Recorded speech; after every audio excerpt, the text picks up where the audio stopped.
Film ഗാരേജിന്റെ ഇന്നത്തെ ആവേശം box office റിപ്പോർട്ടുകളിലേക്ക് ഇവർക്കും സ്വാഗതം. ഫഹദിന്റെ ആവേശം എന്ന cinema May 1 എത്തപ്പെട്ടിരിക്കുകയാണല്ലോ.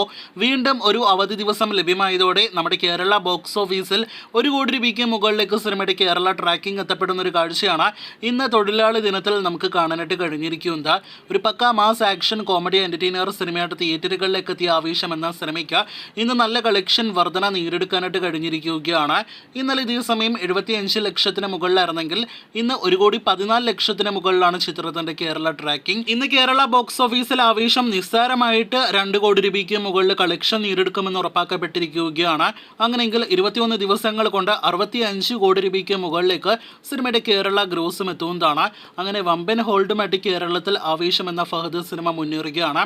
World wide estimate കണക്കിലേക്ക് വരികയാണെങ്കിൽ ഇന്നലെ 20-ാം ദിവസത്തോടെ 132 കോടി രൂപയ്ക്ക് മുകളിൽ കളക്ഷൻ എത്തപ്പെട്ട സിനിമ ഇന്ന് 21-ാം ദിവസത്തെ കണക്കോടെ 135 കോടി രൂപയ്ക്ക് മുകളിലേക്ക് എത്തപ്പെടുമെന്ന് ഉറപ്പാക്കപ്പെട്ടിരിക്കുകയാണ്. ഇന്ന് പുതിയൊരു മലയാളം സിനിമ തിയേറ്ററുകളിലേക്ക് എത്തിയതാണ്. മലയാളി ഫ്രം ഇന്ത്യ എന്ന സിനിമ റിലീസ് ചെയ്ത് തിയേറ്ററുകളിൽ ഓടിക്കൊണ്ടിരിക്കുകയാണ്. എന്നിട്ടും ആവേശം എന്ന സിനിമയെ പുതിയ മലയാളം സിനിമ ഒട്ടും തന്നെ ബാധിച്ചിട്ടില്ല.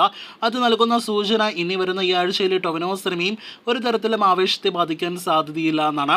വരുന്ന ഞായറാഴ്ച വരെ ഇതേ രീതിയിൽ മികച്ച ഹോൾഡോടെ ആവേശം ബോക്സ് ഓഫീസിൽ കുതിക്കുമെന്ന് ഉറപ്പാക്കപ്പെട്ടിരിക്കുകയാണ്. കാത്തിരിക്കൂ കൂടുതൽ ഫഹദിന്റെ ആവേശം ബോക്സ് ഓഫീസ് കളക്ഷൻ റിപ്പോർട്ട് അപ്ഡേറ്റുകൾ കേട്ട്.